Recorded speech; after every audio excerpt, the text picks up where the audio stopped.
todos esses fatores podem estar alterados em algum transtorno, algum problema de linguagem. Em seguida, a gente vai ver alguns exemplos.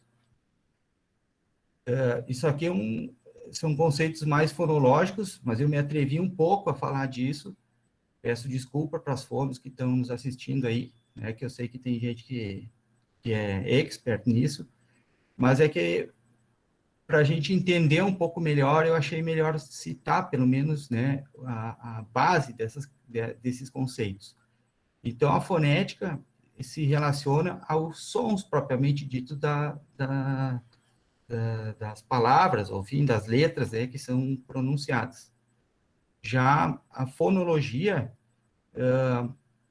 representa a associação de vários sons que vão permitir que a gente construa algum tipo de comunicação, ou, né, as palavras em si. Então, são as regras sonoras.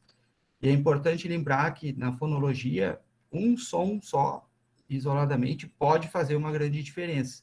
Como nesse exemplo aqui, né? Se eu digo cachorro, a gente entende um tipo de situação, e se eu pronunciar cachorros, a gente entende, né, imediatamente que tem mais de um. Então, só uma letrinha e só um som diferente já pode significar, né, alguma coisa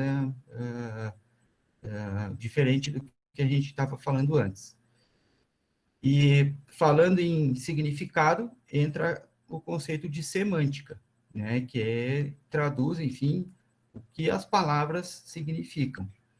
Isso aqui é legal de entender, até eu pensei em algum tipo de exemplo para trazer, e pensei na palavra torcer. Tá? Quando eu falo eu vou torcer para o Inter ganhar, é um significado. E se eu disser que eu vou torcer o nariz se o Inter perder, é outro significado. Então, isso é semântica. Só que tem que contextualizar dentro do que a gente está ouvindo, enfim, ou executando naquele momento. Já a sintaxe permite que a gente utilize as palavras junto ao seu significado para construir frases e conseguir também se expressar, né? Então, corresponde à gramática da linguagem oral. E a pragmática, é legal falar nisso, porque depois tem um transtorno, que é exatamente o transtorno da pragmática, ou da comunicação social, são os objetivos que a gente tem com a comunicação, né? O que eu espero passar para os outros, ou que os outros entendam do que eu estou apresentando. Já em relação à produção do som, né, também não vou me atrever muito a falar, mas só para citar, então, os sons da fala dependem da articulação, né, de vários músculos, inclusive pequenos, que tem que se mover muito sincronizadamente para que a gente produza, né, uma palavra compreensível. Simultaneamente depende da respiração e de movimentos coordenados, né, da via respiratória, e de um planejamento motor. Isso aqui é importante, e em seguida a gente vai ver que também tem a ver com alguns transtornos, problemas do planejamento motor da fala,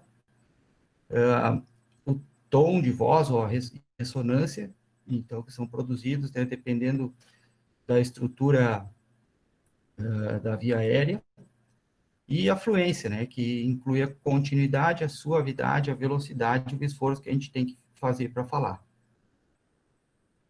Então, alguns fatores que interferem, né, no desenvolvimento normal da comunicação, eu botei né, alguns que eu me lembrei, enfim, falta de estimulação, abuso, negligência. Acho que aqui cabe salientar uma questão muito frequente atualmente, que é o uso excessivo de telas, né, celular, tablet, TV. Então, tem muitas crianças que a gente atende e acaba ficando até em dúvida se a criança tem um transtorno do desenvolvimento ou é só falta de estímulo, para vocês verem como isso não é tão pouco. O que eu vou dizer agora é real, né? Foi um caso real. Então, a paciente de 2 aninhos, em que a mãe disse, doutor, mas ela passa a noite inteira vendo o celular. Se eu tiro, ela reclama, então eu deixo ela com o celular. Então, a criança passava praticamente o dia inteiro, durante o dia e a noite também com o celular na mão. E estava com um quadro né, um autismo-like, vamos dizer assim. Então, é difícil saber se a criança tinha um problema ou se ele foi induzido. Por isso que eu acho legal aquela analogia que eu mostrei antes ali do copo, né? Porque o fator do ambiente interfere no desenvolvimento da linguagem. Pais com baixo nível cultural, né, acabam estimulando menos as crianças. Obviamente, né, indivíduos que têm alguma deficiência auditiva, dentro do ponto de vista neurológico, a deficiência intelectual é uma das causas frequentes de atraso de linguagem. O transtorno do espectro autista, que a gente vai ver um pouco mais em detalhes, os transtornos de linguagem, alterações anatômicas, né, como fenda palatina, insuficiência velofaríngea, né, que provavelmente a doutora Berenice vai apresentar, epilepsia, para alguns casos, também tem um quadro que a gente vai ver em seguida, mas é o Landau-Kleffner, que é um tipo de epilepsia que cursa com alteração da linguagem, a prematuridade, alguns medicamentos, do ponto de vista neurológico, podem atrasar também, indivíduos com paralisia cerebral, enfim. O que mais importa para nós, que eu vou me deter mais, são o transtorno do espectro autista e os transtornos de linguagem. Eu acho legal também falar um pouquinho da fisiopatologia, enfim, ou da fisiologia. Então, só lembrando, né, que Broca descreveu em 1861 a área motora da fala. Ele analisou, pós-mortem, o cérebro desse senhor, Monsenhor Le Borgne, e era um indivíduo que, já na idade adulta, de uma hora para outra, ele parou de se comunicar, ele só falava tan, né? Inclusive, eu acho que tan vem daí, né? Mas eu pesquisei e não achei.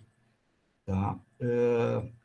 Então, a área de Broca está localizada no lobo frontal e é responsável pelo planejamento e execução da fala e também por movimentos da escrita, tá? Porque ela tem um componente motor também, né?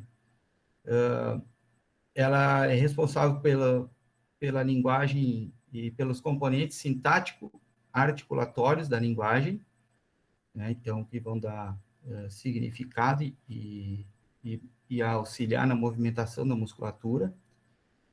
Então, gera sinais para a movimentação da musculatura produzir os sons significativos. Tá? Pacientes com essa lesão vão ter uma dificuldade em articular palavras, apesar de manter a capacidade de compreensão e também de escrita. Tá? Esse Monsenhor Le Borgne, o quadro dele era esse, ele compreendia tudo, mas não conseguia falar. Outra área que foi descrita um pouquinho depois, a área de Wernicke, então é considerada como a área receptiva da linguagem, né, que a gente vê aqui, e é responsável, então, por analisar e identificar os estímulos linguísticos e sensoriais através do componente léxico-semântico, né, da linguagem. E ela tem uma interligação com mais de um lobo, né? Então, envolve o lobo temporal, parietal e a região frontal.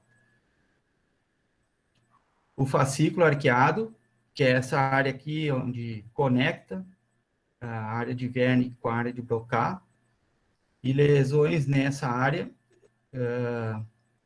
o indivíduo consegue articular corretamente as palavras e compreender, mas ele não consegue reproduzir imediatamente o que é solicitado para ele.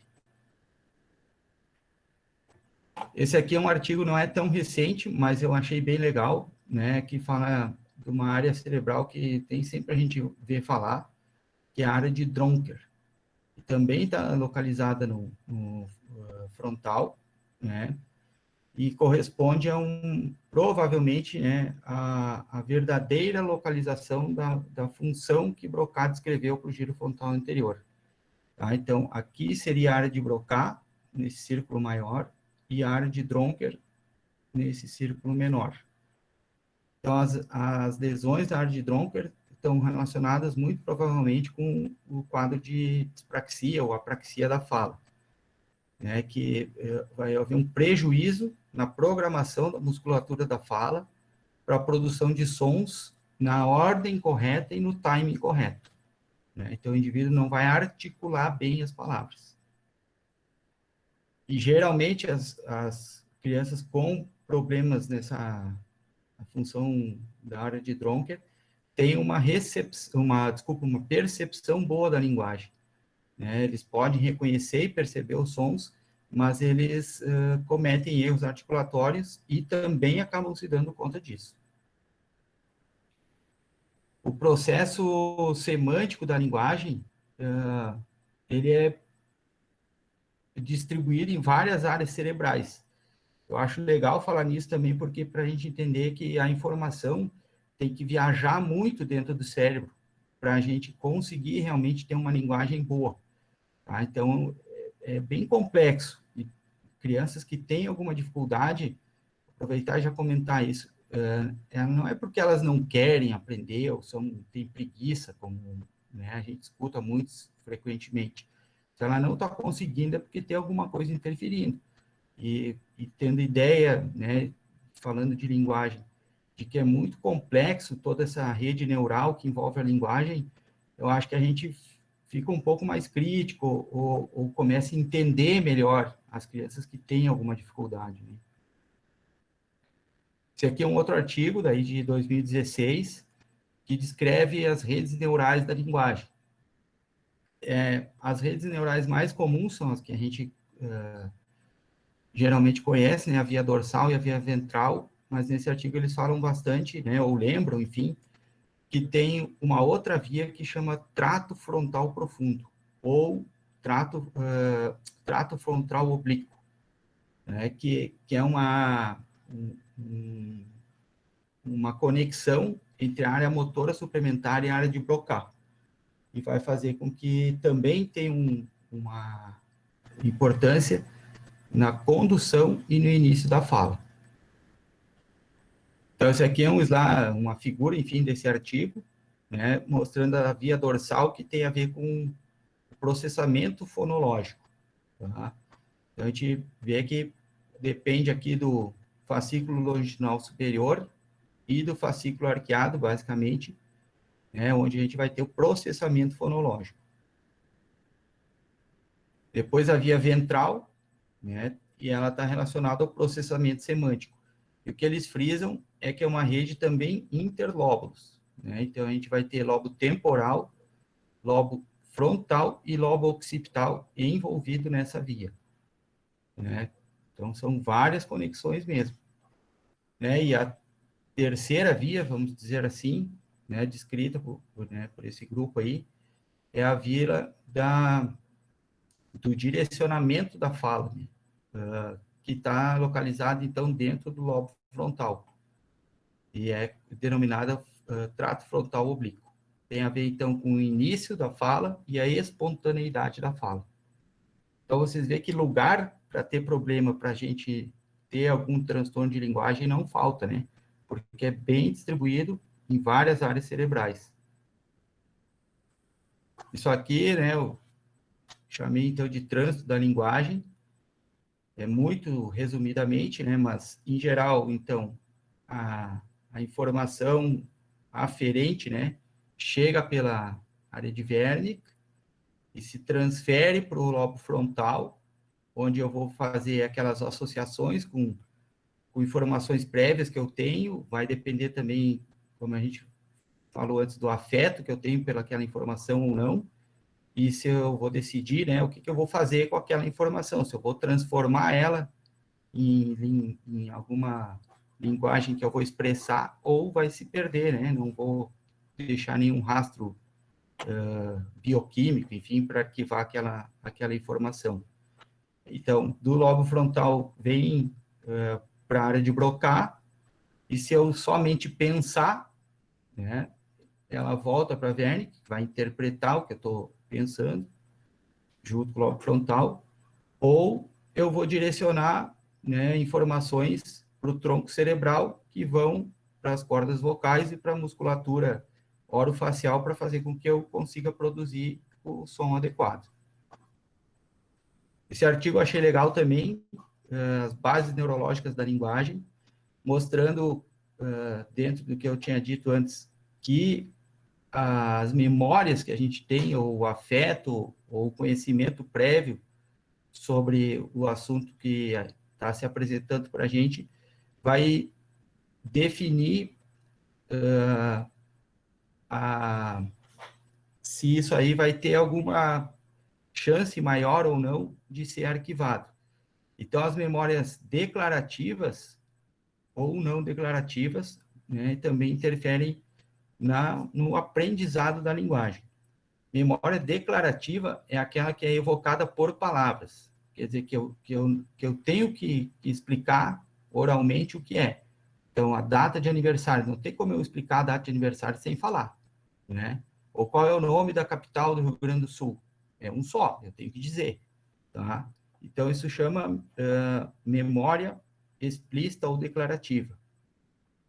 Esse tipo de memória está situado no córtex temporal médio, lobo temporal médio, e ela tem uma importância maior para o aprendizado de vocabulário e dos sons da fala. Tá? Quanto maior a espessura da flecha, maior a contribuição do tipo de memória que tem aqui. E já para o aprendizado fonológico e gramatical, é um outro tipo de memória que interfere. Não que a outra não interfira, mas a memória não declarativa, ela interfere mais para esse aprendizado fonológico e gramatical, porque aí ela já inclui informações que não precisam exatamente da palavra para serem compreendidas. Tá? Então, por exemplo, os movimentos para dirigir um carro, eu posso não falar nada, mas se eu fizer aquele gesto, as pessoas que estão ali vão entender. Tá? Doutor Doutor Ivan Cristiano, Esquerdo. desculpe interromper a Pois não. apresentação. Um participante foi apresentar a tela e acabou que a apresentação do senhor caiu e ficou pequenininha. O senhor teria que apresentar novamente. Não tem problema. Eu Tá. saio e entro de novo ou só... Não, eu acho que se o senhor for naquela barrinha e clicar em apresentar agora, eu acho que dá certo. Deixa eu ver.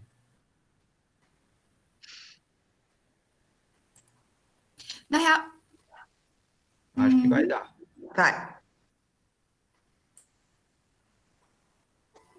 Tá. Peraí. Deu? Isso, Ok. ótimo. Obrigada. Ok. Aí dá para continuar da agora, então. Obrigada, Cristiano. Nada. Então, doutor Ivan Esquerdo, né, nesse livro dele, que é bem legal, sobre memória, diz, então, assim, né, frase dele, a diferença entre as memórias humanas e dos animais se reside na linguagem, mas as áreas nervosas e bases moleculares são as mesmas. Então, para ver como é importante, né, memória e linguagem tem uma associação muito grande.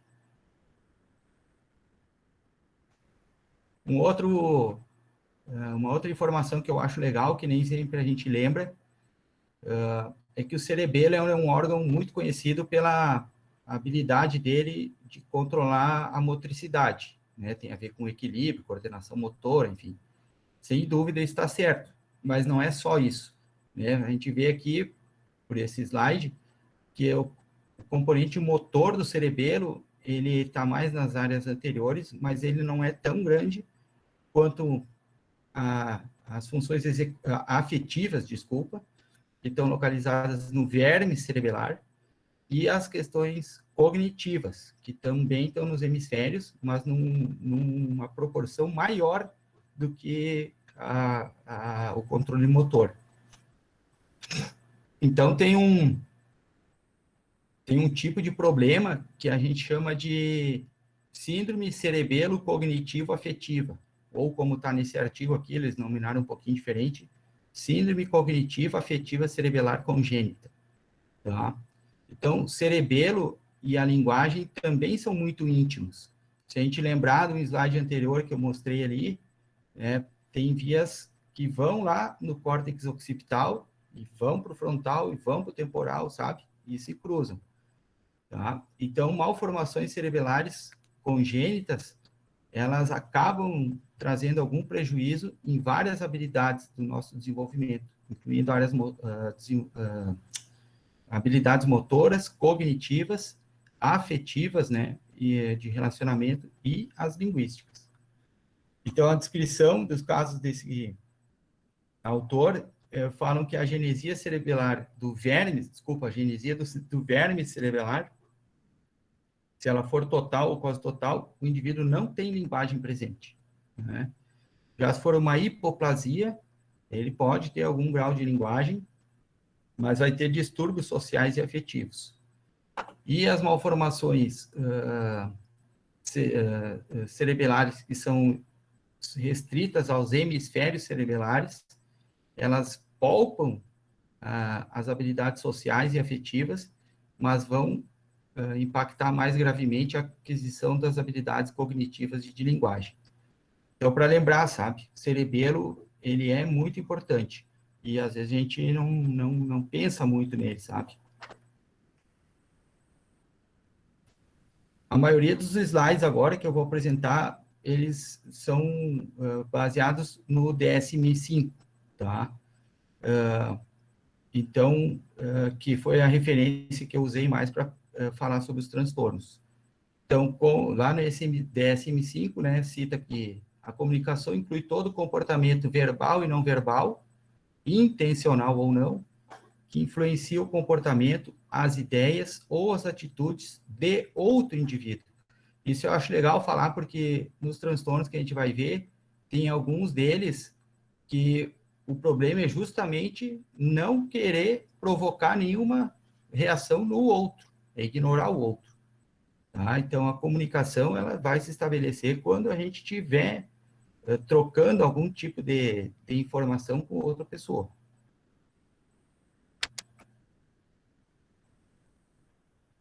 Então, como eu falei no início, né, a comunicação é um conceito maior do que a linguagem, que é maior do que a fala.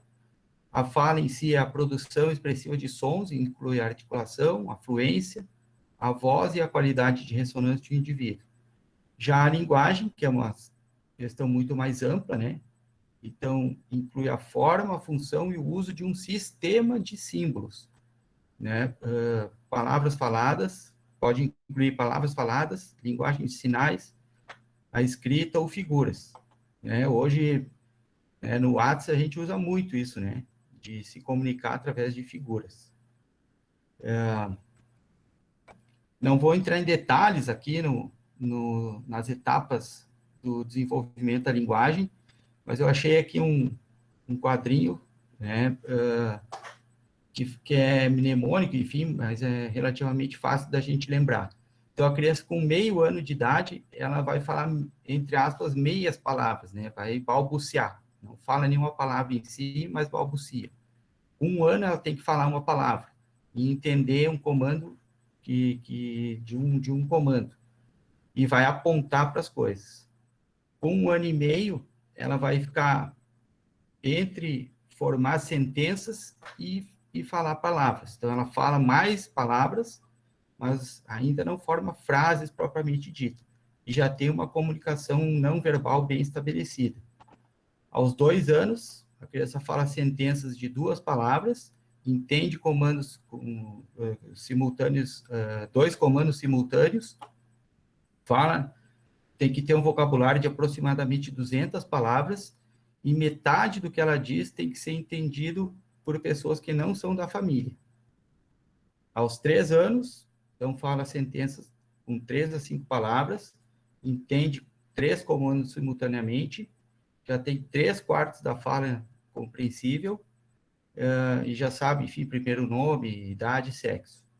Aos 4 anos ela já conversa, né? É totalmente compreensível, claro que pode ter algumas dislalias, enfim, de troca, supressão ainda, mas na maioria das palavras não, né?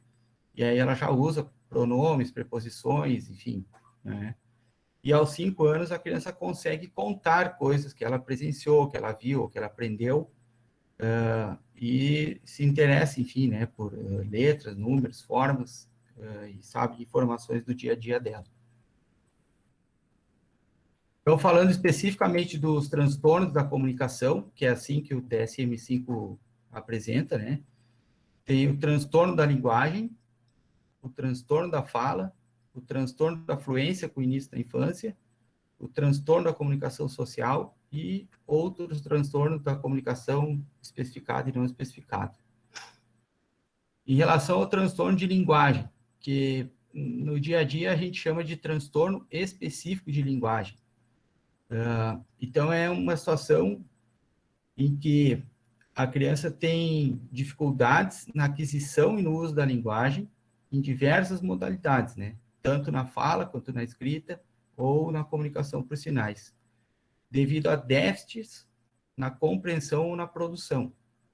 Então, são crianças que têm uma inteligência normal, isso é importante falar, né?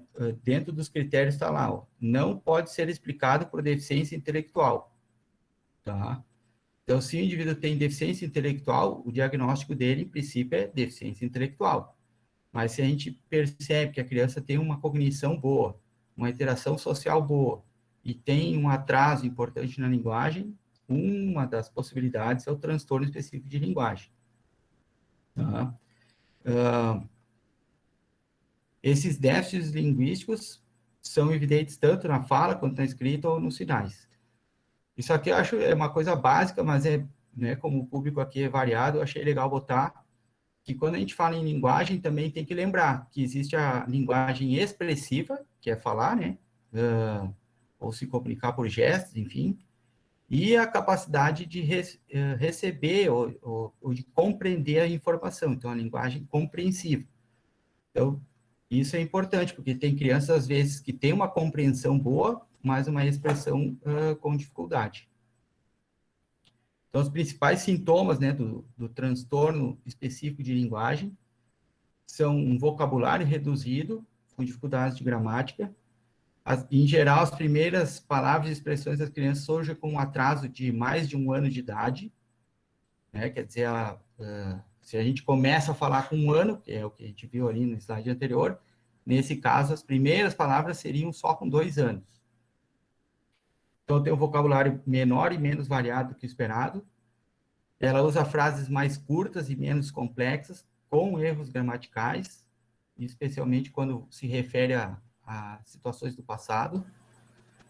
Tem déficit na compreensão da linguagem, que às vezes podem ser subestimados, porque como a criança é inteligente, ela pode dar conta de se expressar ou se comunicar por outros meios, né, sem ser a fala. Ela tem dificuldade para encontrar as palavras certas, né, quando ela está se expressando. Tem definições verbais pobres ou compreensão insatisfatória de sinônimos. Problemas para recordar palavras e frases novas. Né, vejam, então, que tudo contribui para ela não se comunicar bem, né? Dificuldade em seguir instruções com mais palavras, ou instruções que tenham mais de um comando, né, ao mesmo tempo. Dificuldade para recordar o número de um telefone, por exemplo, uma lista de compras, aí já em crianças maiores. Dificuldade para lembrar sequências sonoras novas, o que vai repercutir no aprendizado de palavras novas, né? E redução da capacidade de fornecer informações sobre eventos que ela passou. Ela não vai relatar, a gente vai tentar ter um diálogo com essa criança e vai ser muito difícil. Esse artigo aqui é importante, né? Então, fala sobre o diagnóstico diferencial entre os transtornos do espectro autista e transtorno específico da linguagem. A diferença principal é que as crianças com TEL, elas interagem socialmente, né? E compartilham a atenção. Quem trabalha com crianças que têm algum transtorno do desenvolvimento usa muito essa expressão, né? Atenção compartilhada, que é aquela questão de triangular o olhar. Eu olho para o brinquedo, olho para quem está brincando comigo, ou está perto de mim, enfim. Né? Então, as crianças com TEL, elas têm isso normal, tá? Não interfere. E elas tentam e conseguem, né, se comunicar de uma forma não verbal, com gestos e expressões faciais. Às vezes, elas podem ter alguma dificuldade de interagir socialmente, mas não é por uma questão social, né, por uma falha social, é por uma questão delas justamente se dar conta das dificuldades dela e não querer se expor.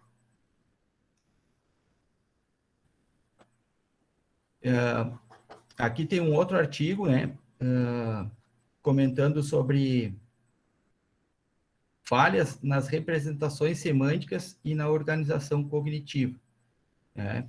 Então, isso pode acontecer também. Fica um processo mais lento, né, para conseguir expressar o que ela está pensando.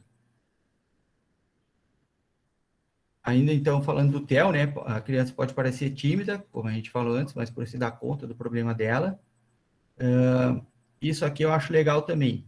O transtorno de linguagem pode ser comórbido com o transtorno da fala. Às vezes é complicado de fazer esses diagnósticos, mas... Então, pode ter, né, além do transtorno específico de linguagem, eu posso ter transtorno de déficit de atenção e hiperatividade, posso ter indivíduos que têm autismo, transtorno do desenvolvimento da coordenação motora. Como eu falei antes, isso eu digo, inclusive, sempre para os pacientes, falar é um ato motor ultra especializado, né? Então, é muito mais fácil eu copiar um círculo do que eu falar a palavra círculo. Porque para eu copiar um círculo, eu vou movimentar alguns músculos, mas que proporcionalmente para pronunciar são muito menores, né? A musculatura orofacial, ela é muito delicada. Então, às vezes, crianças que têm algum transtorno de coordenação motora ampla também já vão ter mais dificuldade na fala, né? E o transtorno da comunicação social ou pragmática. Então, como eu falei antes, o TEL ele envolve o processo semântico da linguagem. E como a gente viu nos slides anteriores, são múltiplas áreas cerebrais que estão envolvidas nisso, tá? Então, a região temporal, né, póstero-ventral, que é essa aqui, a região pré-frontal, tem a área motora da atenção e da organização do pensamento, o giro angular, esse aqui, e a área perisplênica. Então, né, de novo, a informação realmente viaja por muitos lugares. Então, de uma maneira muito resumida, né, o TEL vai interferir nessas vias aqui, tá? Entre a recepção e a análise das informações. Uma coisa que não está escrito ali, até se o pessoal da Fono depois quiser me ajudar, mas, em princípio, o indivíduo com TEL, as palavras que ele pronuncia não tem maior dificuldade de pronúncia, né? Falta a questão semântica mesmo, ou de compreensão, ou de identificar, ou achar a palavra certa para falar. Mas não é um problema na articulação em si. Então, o segundo transtorno é o transtorno da fala, que o indivíduo, então, vai ter uma dificuldade persistente para produzir a fala e que vai interferir na inteligibilidade, né? E, de certa forma, vai impedir a comunicação verbal. Então, aqui sim, né, no transtorno da fala, a pronúncia vai estar muito prejudicada. De novo, né, aqui o ideal é que as dificuldades não sejam secundárias a alguma doença de base, como paralisia cerebral, fenda palatina, surdez, perda auditiva, enfim. Tá? O exame clínico dessas crianças, em geral, é normal, né? Pode ter algum grau de hipotonia, alguma torpeza motora e tal, algumas dificuldades de motora fina, mas, a grosso modo, não vai ter nenhum quadro grave, assim, do ponto de vista clínico no exame neurológico usual, né? As crianças com transtorno, a classificação do transtorno da fala pode, às vezes, dividir em transtorno fonológico e a dispraxia, ou apraxia da fala, né? Então, elas podem ter um bom conhecimento fonológico dos sons, mas elas não vão conseguir coordenar bem a musculatura que vai produzir os sons, né? Então, não vai coordenar bem a musculatura sincronizadamente com a respiração e a vocalização.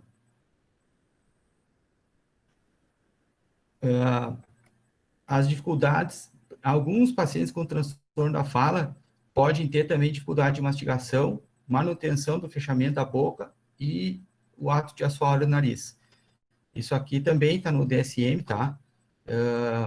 Dá para entender, porque tem a ver, né, com a musculatura orofacial. E também pode ter, né, então, transtornos do desenvolvimento da coordenação motora. Então, tem uma classificação que divide, né, em transtorno fonológico e o transtorno da articulação, que pode ser chamado de dispraxia ou apraxia da fala. No dia a dia do consultório, esse aqui é um diagnóstico diferencial ou comórbido com autismo muito frequente. Então, a gente sempre tá atento a isso, né? Então, são crianças que têm omissões de consoantes e erros de substituição na pronúncia, né, das palavras. Erram bastante as vogais que são pronunciadas, têm mais dificuldade, né, em pronunciar vogais. Tem erros de pronúncia mais complexos, em geral, que vão adicionar sons ou sílabas às palavras. A habilidade de reproduzir palavras é mais difícil quando as expressões são mais longas, e é o que tem o tipo de fala menos inteligível, né? Então, mais difícil de compreender. Só que eu botei isso porque é uma dúvida que eu mesmo tinha, e aí eu fui atrás, né, pela classificação da nomenclatura, enfim, dos quadros de apraxia da fala da infância. E aí a gente tem, então, que historicamente, né, são sinônimos, dispraxia verbal e apraxia do desenvolvimento da fala. Mas os termos mais usados, então, são a apraxia da fala na infância e a dispraxia verbal do desenvolvimento. Mas sempre que a gente escutar essas nomenclaturas, vão se referir à mesma situação, né, onde a criança tem um déficit na programação ou no planejamento motor da fala. Então, ela sabe o que elas querem dizer, mas tem uma falha na capacidade de programar ou de planejar aqueles movimentos necessários para produzir a fala com uma precisão adequada. Inclusive, elas podem ficar bravas. Isso a gente vê na consulta. Aquelas crianças que dão uns pulinhos, ficam bravas, batem na mesa quando elas não conseguem se expressar. Os três principais sintomas, né, da apraxia da fala na infância são erros de inconsistência na produção das consoantes e vogais, transições coarticulatórias prolongadas e prejudicadas entre sons e sílabas, então a fala mais pausada, né? E também a prosódia, né? A entonação muitas vezes inadequada. Então, aqui um outro artigo, né? Usando também classificações um pouquinho diferentes, mas eu trouxe para mostrar que é a mesma coisa. Então, dispraxia oral ou verbal. Tem discussões sobre isso, né? Mas, em geral, são subtipos de dispraxia, né? E elas acontecem na ausência de defeitos neuromusculares. Né? Por exemplo, se a gente pensar num paciente com paralisia cerebral, daí não se enquadra nesse diagnóstico. Tá? Então, os sintomas principais são problema no planejamento e programação dos parâmetros espaço-temporais dos movimentos da musculatura responsável pela fala. Esse aqui é um artigo que é uma dúvida também que a gente tem no dia a dia, mas ele autoriza que a gente diagnostique como comorbidade os transtornos de linguagem e mais o autismo. Tá? O que eles argumentam é que para os transtornos de linguagem não é necessário, para os transtornos de linguagem, se tiver deficiência intelectual, o transtorno principal é a deficiência intelectual, e aí não pode ter o transtorno de linguagem. Mas para o autismo, não. Então, eu posso ter autista com deficiência intelectual e com transtorno de linguagem também.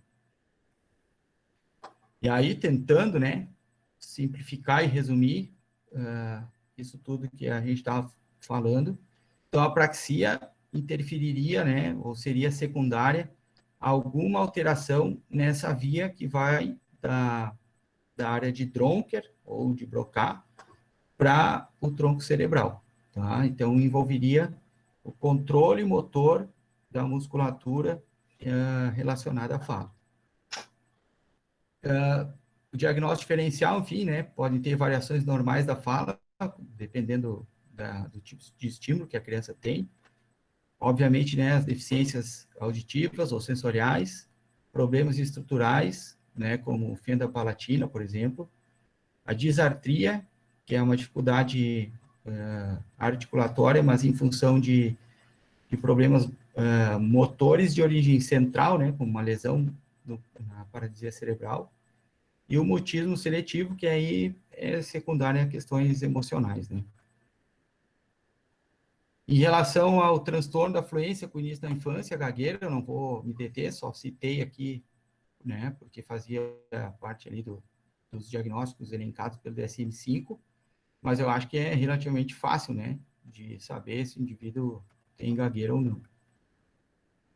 Esse aqui é um diagnóstico diferencial também para transtornos, atraso de linguagem, que é o transtorno da comunicação social, ou da pragmática, né? Então, pragmática, como a gente viu antes, é a intenção de se comunicar com o outro, né? Então, indivíduos que têm esse transtorno, eles vão ter problema na comunicação verbal e não verbal, manifestado pelos seguintes sintomas, né? Déficits no uso da comunicação com fins sociais, como em saudações e compartilhamento de informações. Quer dizer, não se preocupa muito, né, em compartilhar afeto ou carinho, enfim. Prejuízo da capacidade de adaptar a comunicação para se adequar ao contexto ou às necessidades do ouvinte, tal como falar de forma diferente em uma sala de aula do que numa pracinha, ou na forma de falar com uma criança ou um adulto. Tá? E, às vezes, eles podem usar uma linguagem excessivamente formal.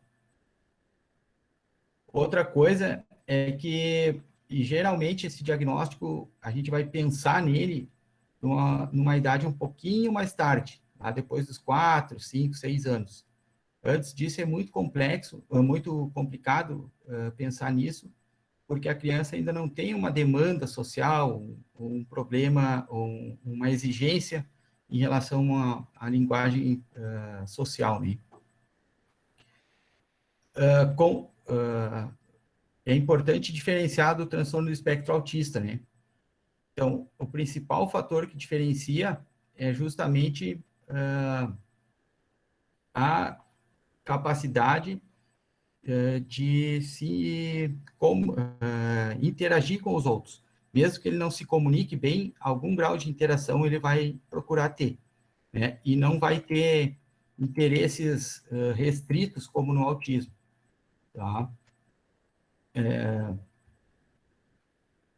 Então, a ausência atual em relação ao autismo é o seguinte: quando a gente pensa em autismo, é importante ter uma sensibilidade ou flexibilidade para entender que é um transtorno que tem espectro. Espectro, como o próprio nome diz, significa que é muito variado, né, a apresentação clínica. E uma dificuldade que eu vejo no dia a dia do consultório é que as pessoas acham que se o indivíduo não tem nenhum sintoma hoje, ele não pode ser classificado como autista. Só que se ele teve no passado, isso tem que ser levado em consideração, tá?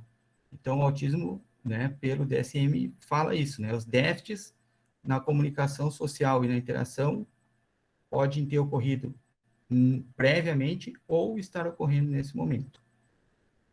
Assim como os padrões restritos e repetitivos de comportamento, tá? Se a mãe dissesse, ele girava as rodinhas do carrinho quando era menor, mas agora não faz mal. Bom, mas ele teve critério naquela época, tá? Que seria um padrão, né, repetitivo, enfim, um interesse restrito. Os sintomas do autismo sempre vão estar presentes antes dos 3 anos de idade, né? Mas, às vezes, se for um quadro mais sutil, a gente pode pensar no diagnóstico um pouco mais tarde.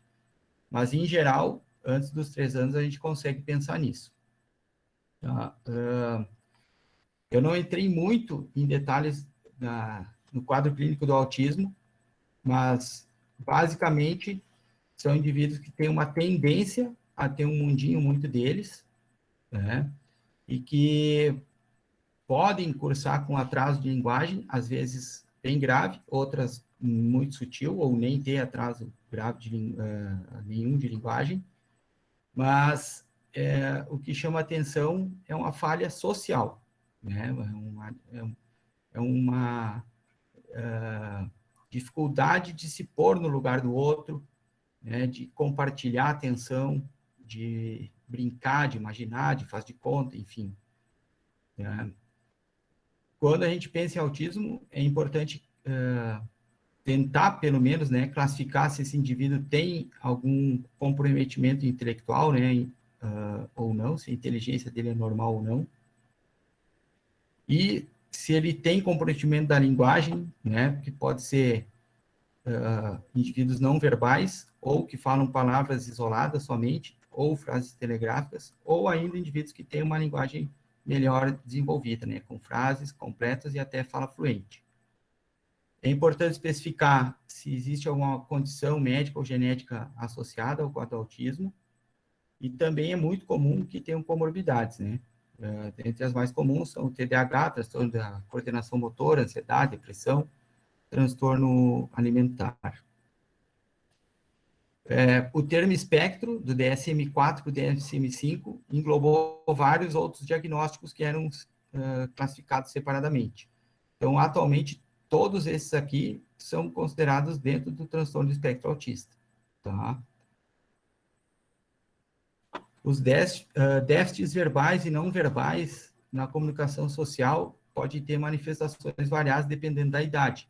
Claro que com a estimulação, a criança vai aprendendo também, né? A maioria das crianças vai melhorar ao longo da vida. Talvez não adquirindo uma autonomia total, mas sempre melhora. E muitos indivíduos que têm autismo têm déficit de linguagem que podem, às vezes, ser muito sutis, tá? Eu trouxe alguns exemplos aqui que eu me lembrei do consultório de crianças que têm uma inteligência normal e uma linguagem da fala, enfim, uma linguagem expressiva normal, mas que a questão de sutilezas da linguagem não está bem desenvolvida. Então, o primeiro caso, esse aqui, para me lembrar, é um caso de um adolescente que, na escola, no recreio, ele sempre ficava sozinho na biblioteca. E aí a coordenadora da turma foi falar com ele e perguntou, né? Fulano, por que no recreio tu vem sempre para a biblioteca em vez de ficar lá no pátio, né, com os teus colegas? Aí ele respondeu exatamente essa frase: eu estou aqui para estudar. É lógico que a gente está na escola para estudar, mas não é só para estudar, né? Então, é uma rigidez, sabe? É um comportamento que não tem uma flexibilidade social. Outro exemplo é um adolescente também, que eu estava atendendo, estava ele e a mãe na consulta, e eu combinei com a mãe que ela tinha que suspender o videogame dele por um tempo. E aí ela disse: não, doutor, eu já fiz isso, eu deixei ele uma semana sem videogame, uns dias atrás. E aí ele olhou para ela bravo e disse: não foi uma semana, mãe. Ela disse: foi sim, meu filho, e tal, né? E quis argumentar. Ele disse: não foi, foram 6 dias. De novo, né? Uma semana realmente não é 6 dias. Mas, né, no cotidiano a gente pode usar essa expressão. E o outro que foi triste, mas engraçado ao mesmo tempo, foi que o menininho ficou muito bravo com a tia, porque no momento que ele foi se despedir da avó, né, estava visitando a avó, e aí a avó deu um abraço carinhoso nele e tal, e aí a tia diz assim para ele: tá aproveitando para namorar mais um pouquinho a avó? Ele ficou furioso, né? Como é que ele ia namorar a avó dele, que era um absurdo, não sei o quê. Brigou e quase bateu na tia essa. Então, é isso, sabe? Tem quadros de autismo que são muito sutis. Esses exemplos todos que eu falei são indivíduos que vão para a escola, falam normal, têm alguns amigos, enfim, mas algumas falhas sociais eles têm. E eu acho que é importante frisar, no caso do autismo, que a gente pode pensar nele, né, já em idades muito precoces. Então, o contato visual, né, é um dos primeiros sinais que pode aparecer, ou, desculpa, a falta, né, do contato visual adequado. O compartilhamento visual, né, que é aquilo, como eu falei antes, de olhar para as pessoas e olhar para o objeto, né, para conseguir atenção. Crianças que não apontam ou não mostram as coisas, ou não trazem brinquedo para os pais ou para a gente brincar com eles, que ficam muito tranquilos, né? Isso eu costumo dizer para os pais. Se a criança é muito, muito tranquila, isso não é bom. Tá? A criança normal, ela tem que ter algum grau de inquietação ou até de hiperatividade, porque é saudável, é uma hiperatividade exploratória, ela está aprendendo, né, com o ambiente. As crianças que não vocalizam ou não nos chamam, né, não esboçam intenção de nos chamar, crianças que não respondem ao nome, né, quando chamadas, isso é bem comum também. No consultório eu digo isso, a gente tem que fazer um esforço enorme para conseguir que aquela criança olhe para a gente ou responda alguma coisa que a gente está propondo para ela. As crianças que não mostram interesse, né, em outras crianças ou pessoas, e as crianças que não brincam de faz de conta, que não imitam, né, isso é importantíssimo também. Então, às vezes, em idade precoce, né, a gente já pode pensar nisso. Já estou terminando, pessoal. A síndrome de Landau-Kleffner, também conhecida como regressão autística, é um quadro neurológico, né, que afeta crianças que são normais e começam a perder a fala, né? Então, vão ter uma afasia adquirida. E, quando investigadas, a gente vai ver que elas têm uma alteração eletroencefalográfica bem grande e que, enfim, né, pode cursar com isso. Então, o diagnóstico da síndrome de Landau-Kleffner é clínico eletrográfico, né? É pela clínica, não tem uma idade exata, mas em geral é assim, lá pelos 6, 7, 8 anos, tá? Que isso pode acontecer, às vezes um pouquinho antes e tal. As manifestações clínicas, então, podem variar desde uma disfasia adquirida, relativamente pura, até deterioração mais profunda da comunicação social. E também tem as habilidades não verbais preservadas, tá? Então, a criança que continua interagindo, só que ela acaba deixando de falar. Então, esse aqui é um padrão de eletro, né, que tem essa classificação de complexos de Spiccolon da lenda, a 2,5 Hz. Então, é uma atividade cerebral paroxística muito intensa e que acaba, né, prejudicando a fala. Então, a investigação com eletro e pela clínica. É recomendado fazer exame de imagem, né? Então, uma ressonância, mas geralmente vai ser normal, não tem uma lesão, assim, anatômica em si, tá? E outra denominação é agnosia auditiva, desculpa. Tá? E pode tratar, né? Eu não tenho nenhum paciente, nunca tive, mas o recomendado é usar o corticoide e tal. Então, é isso, né? Eu fico à disposição, eu tentei correr um pouco para não tomar demais o tempo de vocês também. Deixa eu abrir aqui. Cristiano, eu te agradeço muito. Eu acho que foi muito, muito, muito boa. Realmente não tem como numa aula a gente expor tudo, né? E agora acho que a Berenice também já vai complementar mais algumas coisas, já vai falar outro aspecto. E as perguntas eu fui olhando, assim, depois a gente pode ver.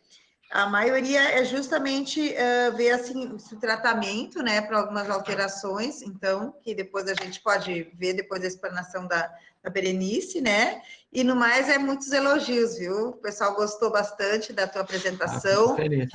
Não é fácil. Boa noite, Berenice. Neurologia, mostrar ali, né, lesões do cérebro, alterações anatômicas, né? Mas eu acho que para quem tem um filho, né, com alteração da linguagem e que está assistindo, e os alunos também que estão assistindo, os nossos colegas, eu acho que eu, por exemplo, revisei muita coisa, tá? e a gente sempre entra no diagnóstico diferencial. Então, te agradeço muito. Estou vendo um amigão meu aqui, Adamastor, um abraço para ti, querido. Ei, é um grande otorrino, né? O nosso colega. E agora eu vou pedir, então, para a doutora Berenice iniciar a sua aula, tá, Berenice? Então, a doutora Berenice é minha amiga de longa data, uma pessoa generosíssima, querida, amada por todos e super competente, né? Tudo que a Berenice faz, ela faz bem feito, certo? Ela é ótima e ela tem, justamente na parte de foniatria, né? Ela é a nossa bambambam, né? Certo? Ela é excelente, ela que dá aula no curso de foniatria, foi a formação, e hoje todo mundo fala assim, reinventar, e a Berenice está sempre se reinventando. Gente, até mandarim ela fala, pode? Ela dança, ela fala mandarim, ela é um top do top. Então, eu acho que agora eu vou deixar vocês, né, dentro da apresentação aqui que ela me pediu, que eu pedi o currículo direitinho, ela foi bem, ela só botou um pedacinho, tá? Então, otorrinolaringologista com área de atuação em foniatria, pela Sociedade Brasileira de Otorrinolaringologia, AMB, mestre em otorrinolaringologia pela Universidade Federal de São Paulo, fellowship em foniatria pelo DERDIC, da PUC de São Paulo. Então, eu vou deixar agora à noite o restante aí com a Berenice, que vai nos abrilhantar com a palestra dela. E eu peço para o Cristiano poder acompanhar, né, Cristiano? E a gente depois tirar umas dúvidas das pessoas, tá bom? Boa noite. Tudo contigo. Vocês estão me vendo bem? Estamos te vendo pequenininho, acho que daqui a pouco tu tem que ficar na apresentação. Vocês estão vendo a minha tela? Falta clicar a apresentação. Agora sim, agora estou te vendo os slides. Não, tá bom. Eu quero dizer que é um prazer imenso poder participar desse evento, e para aqueles que não sabem o que é a foniatria, na verdade a foniatria é uma área de atuação da otorrinolaringologia que foi reconhecida pela AMB, então qualquer otorrinolaringologista pode fazer essa área de atuação, que basicamente trata da comunicação. Nós, foniatras, não fazemos terapia, então às vezes as fonoaudiólogas ficam um pouco preocupadas que haja foniatras médicos, e na verdade nós não fazemos terapia, o nosso objetivo é fazer o diagnóstico para poder ajudar no encaminhamento dessas questões desses pacientes. Então, vou começar aqui com essa linda foto da minha netinha Maia, que me dá sempre alegria de ver, e eu vou fazer uma pergunta para os estudantes. Eu não sei se a gente vai conseguir falar nesse momento, mas eu quero que vocês pensem sobre essas três questões. Qual é o maior período qual é o período de maior neuroplasticidade para a aquisição da linguagem, né? Ingrid, a gente tem como pegar a resposta, porque eu vou dar bem no final. Olha, só se eles mandarem pelo chat. Eu não botei aquele negocinho de votar, sabe? Tudo bem. Então, assim, seria nos primeiros 7 anos, seria nos primeiros 42 meses, até a puberdade, ou nos primeiros 60 meses? Então, quero que você... E assim a gente vai contabilizando, tá? Tá.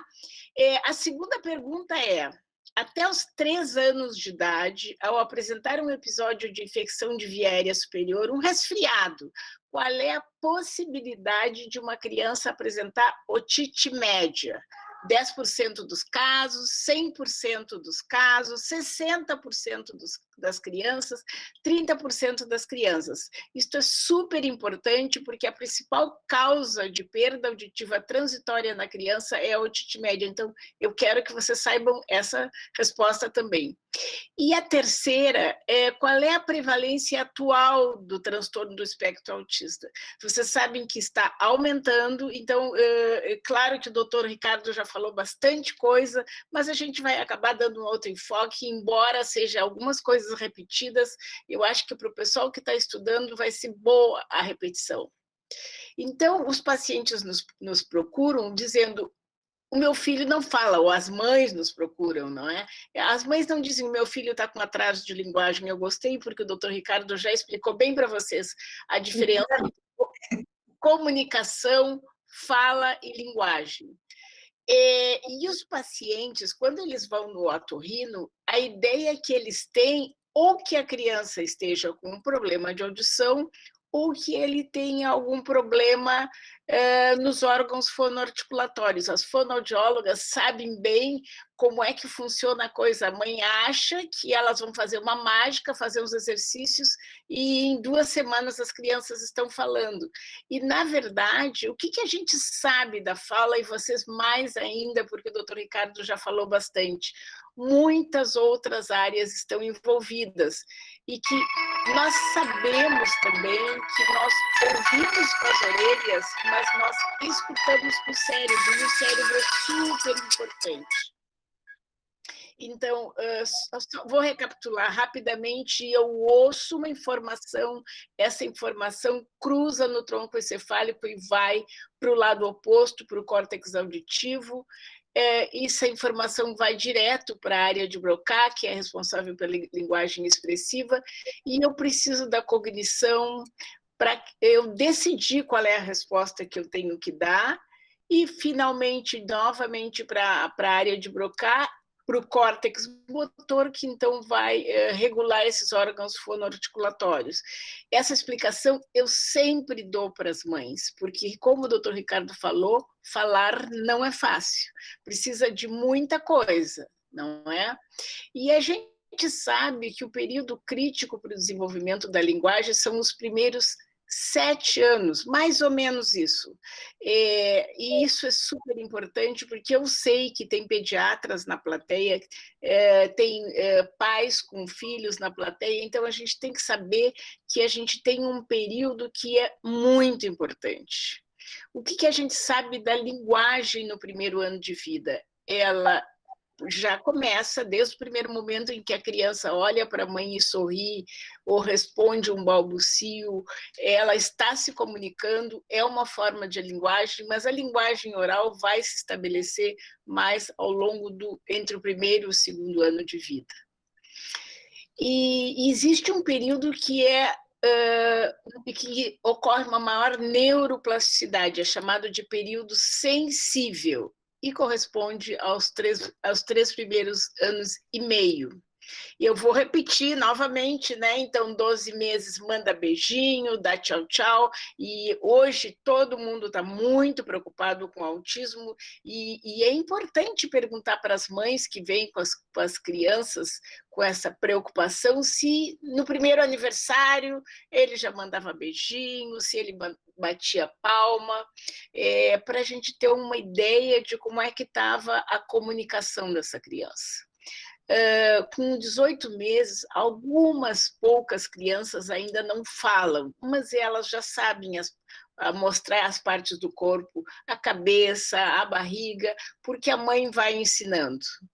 E no final dos 24 meses eles já falam alguma coisa mais coordenada, já podem falar 2 palavras juntas, e entre o segundo e o terceiro ano de vida ocorre um crescimento muito grande, e ao redor dos 36 meses a fala da criança ela é compreensível para qualquer pessoa que não seja da família, porque as da família entendem tudo, né?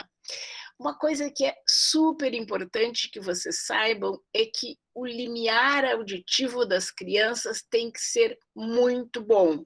Para quem não está familiarizado, este é um quadro em que está incluído os sons da fala. Quando a gente faz uma audiometria, a fonoaudióloga ela coloca nesses quadradinhos quanto que o paciente está escutando. Então, se considera normal para um adulto que o limiar seja em torno de 20 dB.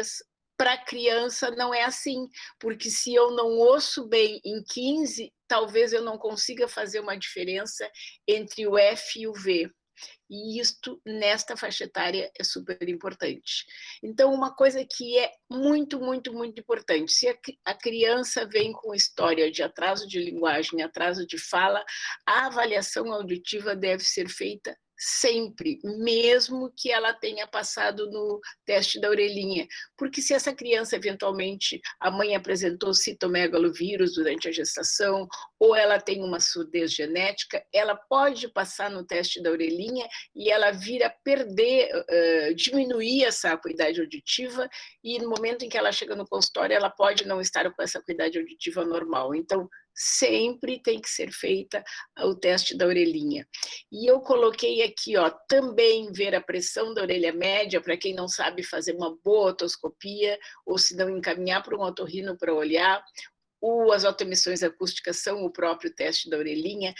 Lembrar que o Bera, doutor Ricardo, eu vejo muito os neurologistas solicitarem o Bera. O Bera é um exame muito importante para a gente ver a integridade das vias auditivas, mas ele tem um problema, realmente, porque o Bera Click, que é utilizado, ele não consegue avaliar todos os limiares. Eu até vou voltar um pouquinho, porque eu acho que isso é importante. O Bera Click, ele tem um estímulo que fica ao redor de 2.000 Hz. Então, se uma criança tem um Bera Click normal, não existe nenhuma garantia de que ela tenha audição normal em 1.000 Hz, 500 Hz e 250 Hz. E para eu adquirir a fala, eu tenho que ter todas as frequências normais, ou muito próximo do normal, porque senão a gente não vai conseguir fazer as imagens auditivas adequadas. E eu coloquei aqui bem no centro a avaliação comportamental, porque a gente que trabalha com criança acaba gostando muito mais da avaliação comportamental, porque na verdade a gente vai ver se a compreensão, a atenção, a colaboração, e aí a criança a gente combina, ou ela enfia as espadinhas aqui no pirata, ou ela coloca um brinquedinho no balde cada vez que ela ouve um som, e a gente consegue ter uma avaliação mais ampla da audição dessa criança, porque o Bera, ele avalia até o tronco encefálico, e na verdade a avaliação comportamental nós temos toda o quadro fechado, né? Então a criança ouve e diz que está ouvindo, então isso chegou até o córtex.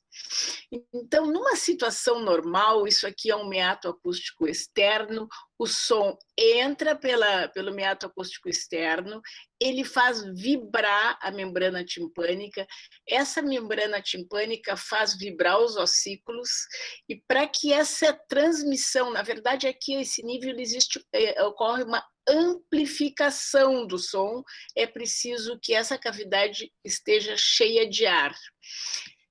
Esta platina do estribo, ela vai impulsionar os líquidos intracocleares, fazendo com que ocorra uma mobilidade das células ciliadas, que são células sensoriais, e aqui a este nível vai ocorrer uma transdução, isto é, a transformação de um movimento num impulso elétrico que vai pelo nervo auditivo. Então, isso é super importante e, na verdade, esta sempre foi a área que os otorrinos trabalharam. Agora, mais recentemente, com o implante coclear, com a foniatria, existe uma preocupação também com as vias auditivas e com o processamento auditivo. Então, o que a gente sabe? Que este som, ele sai da cóclea, ele cruza o tronco encefálico e ele vai estimular uma região chamada córtex auditivo primário. Mais ou menos 70% a 80% estimula o lado contralateral, não é? E vai, então, para a gente perceber o som. O que a gente sabe deste som? Este som, ele é enviado tonotopicamente, de tal maneira que aqui nesta região chamada córtex auditivo primário ou giro de Heschel, nós teríamos um mapa, não é? É claro que não é exatamente assim, mas é mais ou menos assim. Para vocês entenderem, eu tenho, num período sensível, fazer um mapa com cada um desses sonzinhos aqui no córtex auditivo primário, para que eu possa processar bem a informação auditiva e para que eu possa posteriormente adquirir a linguagem. Eu não coloquei muitos slides sobre isso, mas só para vocês terem uma ideia, a partir do 6º mês de vida, a criança já tem uma maior habilidade para diferenciar os sons da língua nativa. Isso é muito interessante, esses engramas são feitos muito precocemente. Então, o Ricardo já falou, eu não vou repetir, que esses conhecimentos começaram no século XIX. E eu acho realmente bárbaro, eu admiro muito. Quanto mais eu estudo sobre o século XIX, Freud, etc., eu fico impressionada com a quantidade de conhecimento que eles conseguiram desenvolver sem ressonância, sem eletro e sem tantas outras coisas, e apenas com, digamos, raciocínio, com estudo. Claro que lá esses médicos, em geral, eles mesmos acabavam fazendo as necropsias dos pacientes, então eles podiam localizar tumores, mas mesmo assim é bem admirável.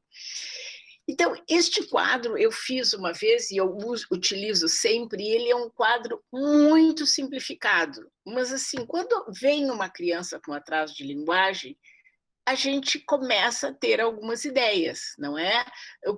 Qual é o problema dessa criança? Será que a predominância são os fatores ambientais ou psíquicos? Será que a predominância é dos fatores orgânicos? Eu sempre digo que nós, otorrinos, a primeira coisa que nós temos que saber é se essa criança escuta.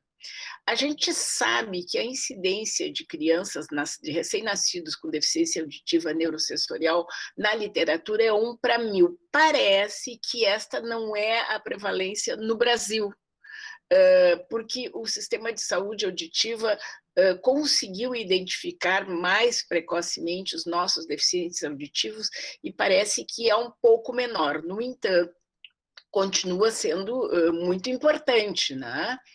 E o que a gente sabe do deficiente auditivo? Esta amplificação tem que ser iniciada o mais cedo possível, de preferência até os 6 meses de idade, porque, como eu estava dizendo para vocês, as crianças precisam fazer aqueles mapas auditivos no córtex auditivo primário. Os fatores que facilitaram com que a gente identificasse precocemente: essa triagem auditiva neonatal universal, os programas de saúde auditiva, que é um dos programas do governo que funciona relativamente bem, agora as coisas estão um pouco paradas em função da quarentena, mas nem vale a pena comentar muito isso. E os programas de implante coclear, né?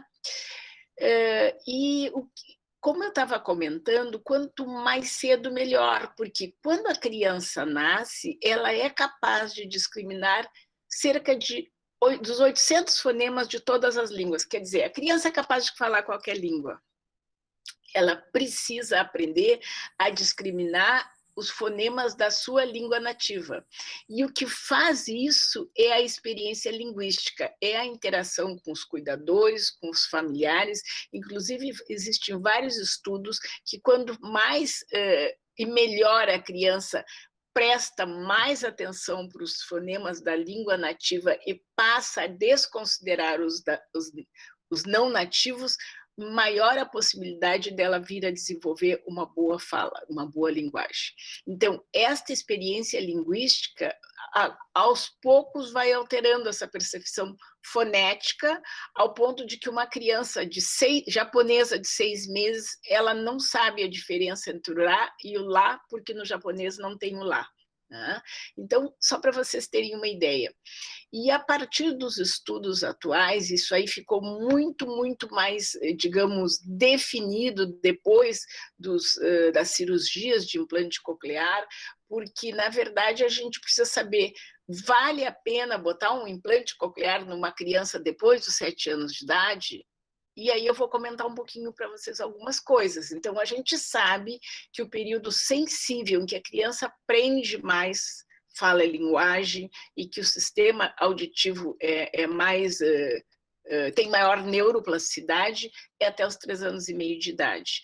E que depois dos 7 anos existe uma ausência de neuroplasticidade nestas áreas.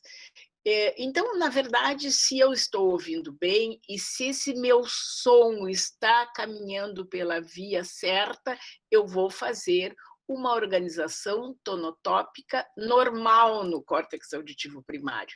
Então, isto aqui seria área primária, secundária tátil, primária, secundária auditiva, primária, secundária visual.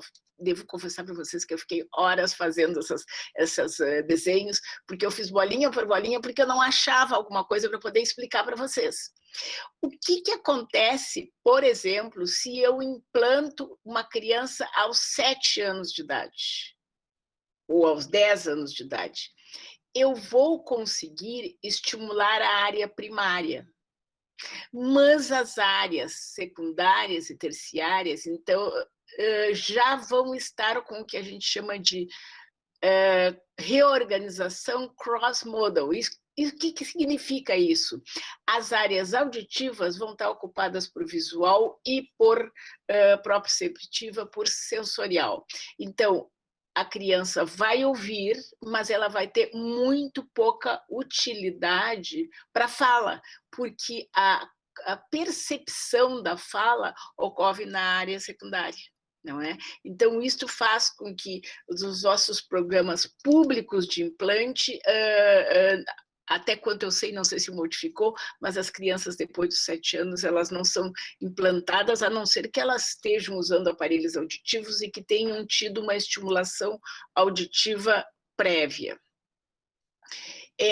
Mas, de todo jeito, a gente sabe que os melhores resultados do implante coclear são até os 18 meses de idade. Não que não vá ocorrer igualmente bons resultados, mas excelentes resultados só antes dos 18 meses. Então, em relação à perda auditiva de condução, não é? Que, como eu diria para vocês, a otite média é uma doença extremamente prevalente. A Ingrid disse que eu estou me reinventando sempre, e isso é verdade. Eu trabalho há 45 anos fazendo otorrinopediatria, e um dos motivos que fez eu me preocupar com a linguagem foi a otite média, por ela ser altamente prevalente e por ela causar algumas consequências. Então, a primeira consequência, o primeiro problema é a idade de maior prevalência da otite média, justamente é a idade em que ocorre uma maior neuroplasticidade das vias auditivas. E este trabalho eu acho fantástico. Isso aqui foi feito no Texas, é um grupo que tem muitos estudos, os estudos epidemiológicos mais importantes, um dos mais importantes que tem nos Estados Unidos são feitos por esse grupo. O que eles fizeram? Eles examinaram, acompanharam quase 300 crianças por um período de 1 ano, e durante quase 1.300 episódios de resfriado. O que eles viram neste estudo? Que as crianças apresentaram uma incidência de otite média de 61%. Mais ou menos metade era otite média aguda e a outra metade, ou um pouquinho menos, era otite média com efusão, que é uma otite chamada silenciosa ou assintomática, porque ela não dá febre e não dá dor. Mas vocês vejam assim, independente do vírus que a criança tinha, era bem alta a incidência de otite média. Então, claro que nós hoje estamos vivendo um momento atípico, que as crianças estão em casa, as viroses diminuíram, as otites diminuíram, mas normalmente uma criança que frequenta creche pode ficar muitos meses com perda auditiva transitória e tendo dificuldade auditiva. Então, eu estava contando para vocês que o limiar normal auditivo para crianças deve ser igual ou menor que 15 decibéis, mas uma criança que tem otite vai ter uma perda, porque, na verdade, a otite abafa o som. Aí essa criança não vai ouvir bater de folhas, cantar de pássaros, tic-tac de relógio, voz cochichada e vários fonemas. Esta criança vai perder a capacidade de diferenciar alguns fonemas, como P e B, Q e G, T e D, F e V. Por quê? Na verdade, esses fonemas, eles têm a mesma frequência, vocês vejam, eles são parezinhos de fonemas. Qual é a diferença que ocorre entre esses fonemas? É no tempo. Então, o P eu vibro mais na cavidade oral e o B eu vibro mais na laringe. Então, eu vou perceber a diferença porque um vai chegar antes no cérebro e o outro vai chegar depois. Só que na otite média, além de eu ter um abafamento do som, eu vou ter também um atraso do som. O som vai chegar mais tarde. E uma criança que fique muito tempo com otite média, ela vai ter dificuldade em perceber essas pequenas diferenças que facilitam a distinção entre um P e um B, e um F e um V, e vocês vejam que o F e o V é o primeiro que vai, tá? Bom, então, isto é super importante e a gente tem que estar muito atento, né? E o que se viu, tem vários estudos mostrando que essas crianças podem retornar à audição anormal e ainda permanecer com essas dificuldades porque elas ficaram num período muito tenro de idade e durante um tempo prolongado com esta dificuldade auditiva e não conseguiram fazer os mapas auditivos adequados. Quando o estímulo é degradado, esse trajeto para o córtex auditivo primário não é claro. Então, pode ocorrer uma má codificação das pistas auditivas temporais. E aí eu fico com uma imagem. Então, uma otite média nos primeiros anos de vida pode afetar o processamento auditivo e esses efeitos podem persistir mesmo quando eu curar o processo. Então, isto é um alerta para quem trabalha com criança. Temos que cuidar os ouvidos dessas crianças. Este é o caso de uma menina que sempre que eu tenho alguma aula como essas, eu mostro.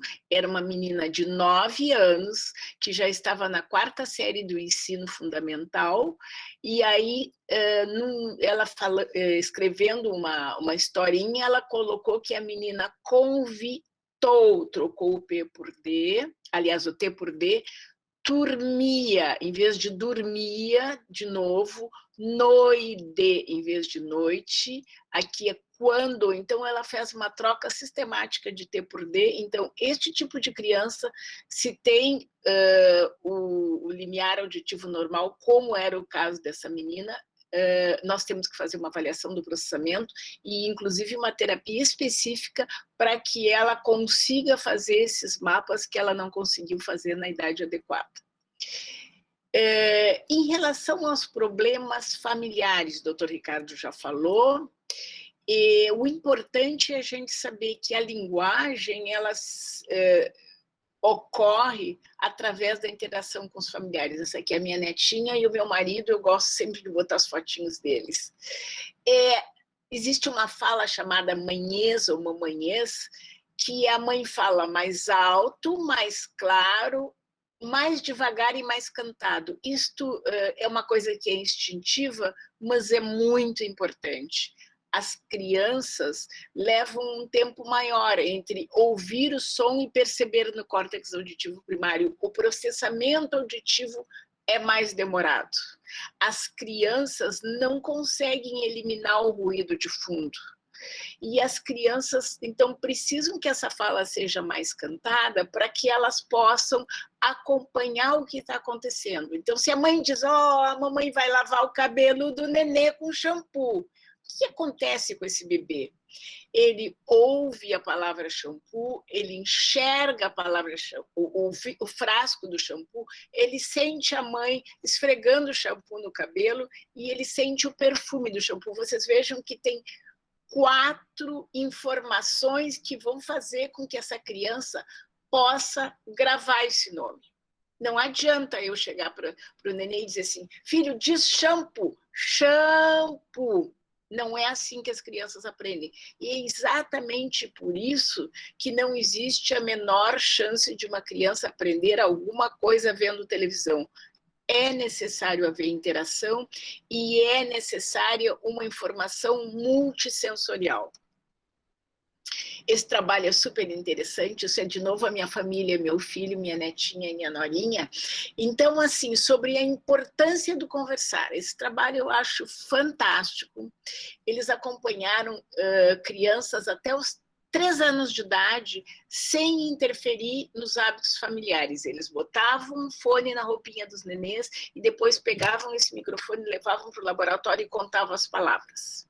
As pessoas de famílias mais simples, esse estudo foi feito nos Estados Unidos, numa cidade chamada Providence, que fica perto de Boston. Então, aquelas famílias que viviam do seguro social, que seria o nosso equivalente à Bolsa Família, os pais falavam em torno de 600 palavras por hora e muita TV. Para vocês que estão pensando, tá, mas 600 palavras por hora não é bastante? Não é. Eu estou falando aqui com vocês mais ou menos entre 9 e 10 mil palavras por hora. Né? E aí vocês vejam a classe operária, que eles consideravam aqueles pais que não tinham um nível universitário, falavam em torno de 1.200 palavras por hora. E os pais universitários, mais de 2.100 palavras por hora. Esse estudo teve uma repercussão imensa nos Estados Unidos, porque o que eles verificaram? Que essas pessoas mais pobres, no final de 3 anos, essas crianças, tinham ouvido 30 milhões de palavras a menos. Esse estudo foi realmente bem importante, porque aí o que eles fizeram com essas crianças aos 9 anos de idade? Essas crianças foram reavaliadas e eles viram quanto maior o número de palavras por hora antes dos 3 anos, que é o período sensível, maior o QI, maior o desempenho escolar. E que a TV não ajuda, só atrapalha. Então, eu trago esse slide aqui para a gente refletir um pouco, né? Porque a nossa realidade, que já não era fácil, em época de pandemia, ficou pior ainda, não é? Porque lá nesse estudo, as crianças que ficavam o dia inteiro na frente da TV eram as crianças desfavorecidas. Mas hoje, as nossas crianças estão também tendo esse tipo de problema, porque existe um apelo muito grande para Netflix e para redes sociais, e às vezes as mães, como disse o doutor Ricardo, dizem assim, meu filho parece que não tem ninguém em casa, a gente deixa ele sentadinho com um celular e ele fica bem quietinho. Eu ouço isso, chega a me dar uma dor no peito, porque realmente isso é tudo que a gente não quer para uma criança, né? Então, para vocês pensarem, por que então que as telas são prejudiciais? O primeiro problema, assim, porque às vezes a gente pergunta e a mãe diz, não, mas o meu filho não vê televisão. Tá, mas a televisão tá ligada. Gente, até os 5 anos de idade, as crianças não conseguem eliminar o ruído de fundo. O que significa isso? Se nós adultos estamos conversando e a televisão está ligada, eventualmente essa televisão pode inclusive ficar num volume mais alto do que a voz da pessoa com quem eu estou conversando. Nós vamos continuar entendendo perfeitamente, devido à nossa maturidade neurológica, especificamente atenção, memória, conhecimento da língua, e porque o nosso tronco encefálico elimina aquilo que não nos interessa. Isso se chama processamento auditivo. As crianças não conseguem fazer isso até os 5 anos de idade. Ligou a televisão, mesmo que a criança não esteja assistindo, ela não está aprendendo nada. Na verdade, a fala, a linguagem é um marcador cognitivo nesta faixa etária e ele é importante para desenvolver a inteligência. Ninguém aprende uma língua vendo TV. Eu realmente não tenho tempo para comentar sobre isso, mas eu vivi essa experiência quando eu estava justamente aprendendo mandarim. Não existe a chance de aprender nenhuma língua vendo TV. Quando a televisão está ligada, todos falam menos. E ainda tem uma outra coisa, como todos os adultos têm que estar trabalhando e dizendo assim, eu tenho que anular esse ruído, eu tenho que anular esse ruído, todo o ambiente fica um pouco mais tenso. E, claro, a falta de estimulação hoje é uma das principais causas de atraso de linguagem. Então, lembre, isto não é para criança. A recomendação da Sociedade Brasileira de Pediatria, da Academia Americana de Pediatria, é não utilizar TV, tablet, smartphone antes de 2 anos de idade. O que significa isso? Zero. Zero. Isso aí é super importante, é difícil, mas é possível. Além disso, além do ruído de fundo de ficar a aprendizagem da linguagem, não há aprendizagem sem interação e tem outras coisas também. A luminosidade, a velocidade inibe a liberação da melatonina e nós sabemos o quanto a melatonina é importante para que as crianças durmam bem e durante o sono é o momento que nós consolidamos tudo que a gente aprendeu durante o dia e as crianças liberam o hormônio de crescimento que é super importante para elas. Em relação à leitura, né? A importância da leitura. Por que a leitura é super importante desde pequenininho? Porque, como eu estava dizendo para vocês, a linguagem ela é um marcador de inteligência, não é? Não no sentido de que seja mas ele é uma habilidade cognitiva. E no dia a dia nós só falamos 10% das palavras. A mãe vai trocar as fraldas, a mãe vai dar o banho, a mãe vai preparar a mamadeira, seja lá o que for, enfim. 90% das palavras que nós adultos sabemos, nós aprendemos através da leitura. Então, o que acontece? Quanto mais nós lermos, maior as habilidades de leitura e compreensão, claro, em crianças maiores, mas quanto mais palavras eu ensino para a criança, eu vou contar a história dos 3 porquinhos e do lobo. E aí o lobo vai assoprar casa, e então a criança vai aprender a palavra lobo, casa de palha, casa de tijolo, floresta. Então eu vou implementando esse vocabulário. E aquela criança que se acostuma a imaginar as coisas através da leitura, ela vai gostar de ler, ela vai se interessar pelos estudos e mais ainda, vai melhorar a inteligência verbal. Porque inteligência verbal nada mais é do que entender rapidamente o que é dito, não é? E resolver as questões. E vocês imaginem se eu estivesse aqui conversando com palavras que vocês não soubessem, vocês não iam conseguir acompanhar. Então, quanto mais vocabulário, mais facilidade as pessoas têm de entender a comunicação verbal. Como é que a gente vai explicar esses estudos para os pais? O nosso cérebro funciona como um computador e precisa de informações. Os programas, que são os fonemas, as palavras, os conceitos, devem ser inseridos preferencialmente antes dos 3 anos de idade. Conversar muito, mais alto, mais devagar e no silêncio, brincar muito, ler histórias infantis, som e TV desligados. Em relação ao transtorno do espectro autista, eu vou passar rapidamente, porque o nosso neuropediatra já falou bastante, mas assim, a prevalência está aumentando no mundo inteiro, não é?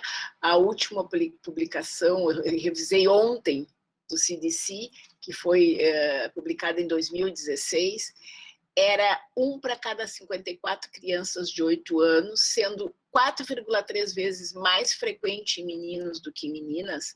E eu recentemente dei uma aula para os alunos da PUC e eles me falaram, mas isso é só nos Estados Unidos? Aí eu peguei, fui pegar esse trabalho feito na França e eles fizeram um estudo muito bem elaborado. Aqui é a data de nascimento das crianças. E elas também todas, porque nos Estados Unidos eles avaliam as crianças aos 8 anos, né? E o que vocês veem? Gradativamente a incidência foi aumentando, não é? Então, vocês veem que está aqui, 1,17 crianças por 1000, que é mais ou menos, isso aqui são os meninos de 2 regiões diferentes, aqui as meninas e aqui a média. Então, vocês vejam que no mundo inteiro está aumentando, existem questionamentos sobre por que está aumentando, será que é porque melhorou o diagnóstico, será que nós temos fatores predisponentes? Isso aí é uma questão que a gente pode conversar mais tarde, mas no próprio consultório a gente vê cada vez mais. O doutor neuropediatra já conversou sobre isso, O que mais me chama a atenção quando entra uma criança no consultório com transtorno do espectro autista é o contato visual pobre, e a criança olhando para o lado ou para cima, porque as crianças, normalmente, quando entram no consultório, elas grudam o olho na gente para ver o que vai acontecer. E esses padrões restritivos, repetitivos, as crianças sempre querem fazer as mesmas coisas, sempre querem comer as mesmas comidas. Na verdade, um dos motivos pelos quais eu fui estudar o processamento auditivo foi a hiperreatividade a estímulos sensoriais, que acontece muito nas crianças que têm otite média, mas os autistas também têm esse processamento auditivo alterado, e muitos deles têm também uma hiperreatividade a estímulos auditivos. Eu recomendo fortemente que vocês tenham no consultório essa escala MCHAT, que é uma escala de triagem, para que vocês possam, pelo menos, ficar alertas. Então, eu, felizmente, estou recebendo as crianças com menos de 2 anos de idade, porque a nossa Sociedade de Pediatria ela é muito atuante no próprio site da Sociedade de Pediatria. Eles têm essa tabela MCHAT que vocês devem aplicar, são 23 perguntas, não é? Eu marquei essas aqui porque essas são otorrinolaringológicas. O seu filho já apareceu muito sensível ao barulho, né? Eles ficam incomodados com barulho de liquidificador, de aspirador de pó muito barulhento. O seu filho responde quando você chama pelo nome. Isso é uma característica da criança que tem autismo, claro que as que não foram tratadas, né? Porque eles não respondem, eles não consideram, né? Então, são 23 perguntas, né? Você alguma vez já se perguntou se o seu filho é surdo? Então, muitas vezes, as mães até gostariam que fosse surdo, porque hoje em dia é um problema bem mais fácil de resolver. O seu filho entende o que as pessoas dizem. Não é que eles não entendam, eles nem sequer se interessam. Então, E aí, assim, ó, é como eu vou repetir, isto não é uma tabela de diagnóstico, ela é uma tabela de triagem, mas acima de 3, na verdade, eu acho assim, ó, considerando que vocês não, aqueles que não trabalham com autismo, se tiver 2 ou mais alterado, tem que encaminhar para alguém que esteja treinado para fazer esse diagnóstico, não é? Porque a tendência das mães também é negar um pouco o que está acontecendo. Então, às vezes a gente faz essas perguntas, mas não corresponde exatamente à verdade. Então, se vocês têm suspeita diagnóstica, encaminhem para quem consegue fazer o diagnóstico. Transtorno do desenvolvimento da linguagem, também chamado de DEL, o doutor já falou, não é? Então, ocorre... Na verdade, ele pode ocorrer tanto na área de Wernicke quanto de Broca, quando é um problema mais grave, ou só na área de Broca, que aí o problema é exclusivamente de linguagem expressiva. Então, eu fiz um esquema para vocês, porque, na verdade, eu fiquei, sabe, Ingrid, pensando, vai ter alunos e eu quero que eles entendam o que está acontecendo. Então, eu fico pensando que quando eu comecei a estudar tudo isso, eu queria que alguém tivesse feito uma aula assim. E eu vou pedir para o meu neuropediatra dar uma revisada para ver se está tudo bem certinho, porque eu fui fazendo da minha cabeça, eu, na verdade, não peguei uma literatura específica, mas só para vocês entenderem como é que a gente vai avaliando. Então, aqui, ó. Se a criança, então, tem um problema da sensação auditiva, eu vou investigar essa ciência auditiva, ou com avaliação comportamental, ou com BERA, com frequência específica, para eu ter um limiar auditivo, ver o que eu vou fazer. Se essa criança eu tenho um problema de percepção, pode ser uma agnosia auditiva, que eu também, doutor, nunca tive nenhum caso de agnosia auditiva, pode ser um problema de processamento auditivo. Se essa criança tiver um problema de reconhecimento, de recepção, então eu posso ter um transtorno de desenvolvimento da linguagem receptiva, que realmente é mais grave quando ela é receptiva e expressiva. E na região pré-frontal, eu vou ter um planejamento e uma mediação da resposta. Então, por exemplo, a mãe fala a palavra bola, a criança tem aquele estímulo na orelha média, orelha externa, orelha média, orelha interna, vai pelo nervo, e aí chega lá no córtex auditivo primário e eu vou ouvir o sonzinho do B, do O, do L e do A num determinado tempo, numa determinada frequência e numa determinada duração. Aí eu mando para o córtex auditivo secundário que vai reconhecer a palavra bola. E aí eu vou mandar essa palavra bola lá para o meu pré-frontal para decidir. A mãe quer que eu guarde a bola, a minha mãe quer que eu jogue a bola, a mãe quer que eu diga a palavra bola. Então eu tenho que decidir, né? Então, esse córtex pré-frontal vai ter que fazer o planejamento, a organização, a mediação da resposta. Veio para cá para frente, né? E aí, se eu tiver um problema, seja de deficiência mental ou intelectual, uma paralisia cerebral, alguma coisa desse tipo, eu posso ter essa dificuldade de planejamento, de conceituação para poder falar. Não é? Então, de novo, este conceito eu vou mandar para a área de Broca, que vai fazer um planejamento linguístico para eu. A mãe quer que eu fale a palavra bola, eu decidi aqui, e a área de Broca vai dizer: bom, para eu dizer o bola, eu tenho que dizer o B, o O, o L e o A. Então, e aí eu faço essa programação, e aí eu tenho que mandar para as áreas motoras. Bom. Então, aqui eu estou com esse transtorno de desenvolvimento de linguagem, super frequente. Se vocês entrarem, eu, na verdade, não entrei ontem, mas, enfim, Specific Language Impairment. E vocês vão ver que tem isso do site do Instituto Nacional de Saúde, que para eu fazer um diagnóstico de DEL, a criança tem que ser normal, ela não pode ter deficiência auditiva, ela não pode ter deficiência neurológica ou psiquiátrica. E olha a prevalência, acomete 7 a 8% das crianças. Então, nós temos que ficar muito atentos, porque é frequente. Né? Então, é o DEL ou TDL. Atualmente, na foniatria, nós estamos utilizando TDL. E, na verdade, quando eu comecei a foniatria, nós, otorrinos, dizíamos DEL e os neurologistas diziam TEL. Mas é a mesma coisa, né? Bom, na verdade, a apraxia seria um DEL mais leve, não é? Porque, na verdade, a criança consegue programar, mas ela não consegue... ela consegue pensar o que ela vai falar, mas ela não consegue planejar o movimento, não é? E isto é super importante, não é tão frequente, mas também ocorre, né? E vocês vejam aqui, nesse site da ASHA, que é a Associação Americana de Audição e Fala, eles dizem que 3,5% a 4% das crianças com atraso de linguagem, não das crianças em geral, apresentam uma apraxia da fala.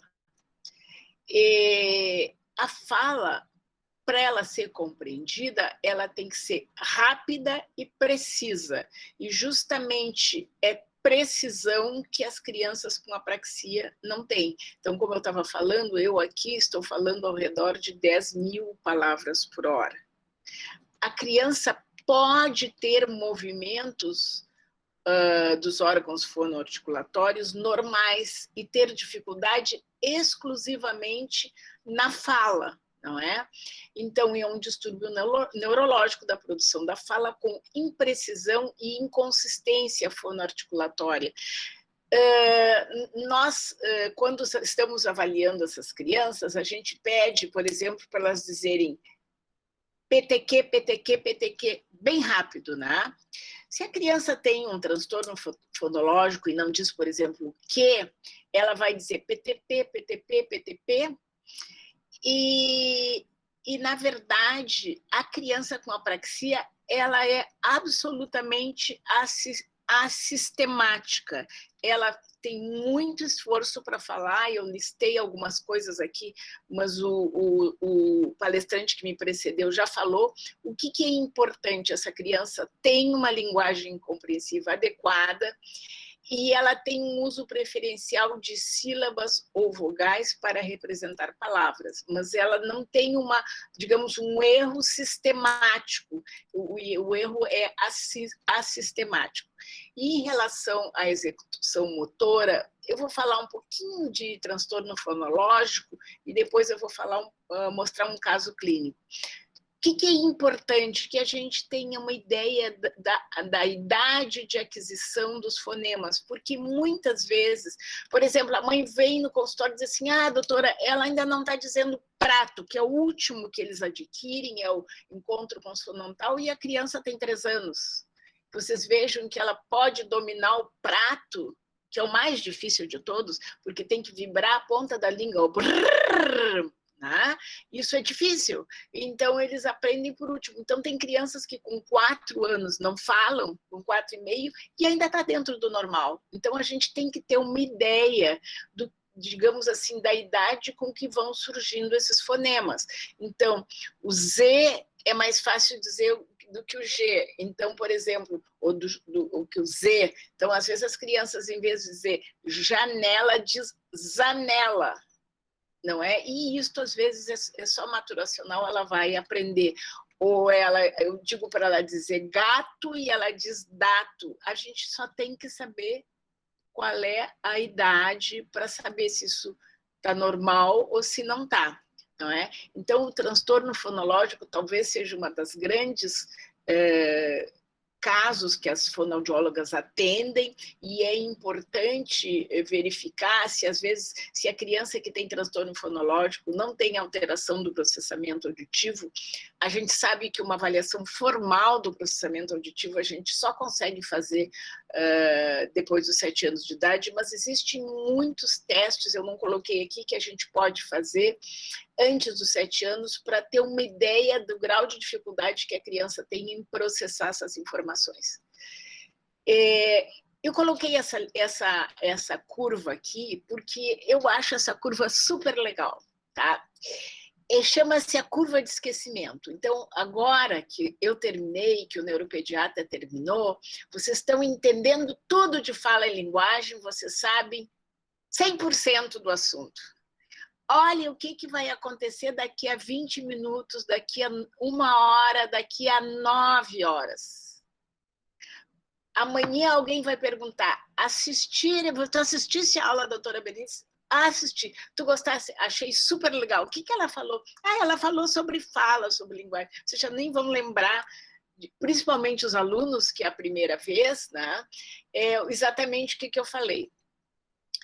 Todo o nosso conhecimento, isso que vocês estão fazendo agora, escutando o que eu estou falando, isso aí é feito através de sinapses. Mas a aprendizagem precisa de sinapses definitivas, tá? Então, para eu fazer uma sinapse, não tem aquela história, eu escuto e eu não preciso estudar, eu aprendo. Às vezes vem essas conversas fiadas. Não existe isso. Para eu aprender, eu preciso estudar. Só que eu não preciso estudar tanto assim se eu quiser manter o conhecimento. Veja só, amanhã vocês dão uma olhadinha, vocês vão ficar com a aula para vocês, vai ficar no site. Depois de uma semana, deem uma olhadinha, depois de 30 dias, deem uma olhadinha, e vocês vão manter o conhecimento. Tá? Isto vale para qualquer coisa de aprendizado. Aprendizado, eu preciso atenção, eu preciso de memória, mas eu preciso de estudo. Tá? Então, eu deixei algumas dicas aqui. Eu gosto muito do livro da doutora Niura Rota. Nós temos agora um livro, o Tratado de Foniatria, que foi escrito por nós, foniatras da BOL, não é? Para quem quer saber um pouquinho mais de autismo, esse livro eu acho bárbaro. Esse livro aqui, O Cérebro Autista, é escrito por uma autista. Também vale a pena ser lido. E este livro aqui, A Ciência dos Bebês, eu adoro. Eu dou para todas as filhas de amigas que estão esperando o nenê, e eu sugiro para os pacientes, porque ele fala muito das coisas que a gente conversou aqui. E eu quero agradecer a presença de vocês aqui. Isso aqui é minha netinha, minha norinha, né? Eu falando sobre a neuroplasticidade, e eu sou muito fã da minha família, então não posso deixar. Essa é minha mãe, que já está com 92 anos e a cognição 10, às vezes melhor que eu, e isso aqui é minha família, meu marido. Eu sou o bebê, aqui a Violeta, é a Maia, minha netinha, meu filho, a minha norinha. Isso aqui é o aniversário de 4 anos da Maia. E lembrar que eu falei muito sobre criança, eu estou à disposição, se vocês querem que eu converse sobre reserva cognitiva, porque aparelho auditivo é tudo, a audição é super importante. Se sabe que aqueles idosos que perdem a audição, perdem a cognição. Então, vamos passar para a nossa pergunta. Quem que acertou? Então, eu mandei eles contabilizar, Berenice, para ver como é que a turma foi, tá? E aqui eu vou deixar aqui meu e-mail, se alguém quiser perguntar alguma coisa. Eu só não tinha o açougote juntos. Mas eu vou te mandar. E tu viste que é a mesma cor do meu consultório. Isso aí, sempre na moda.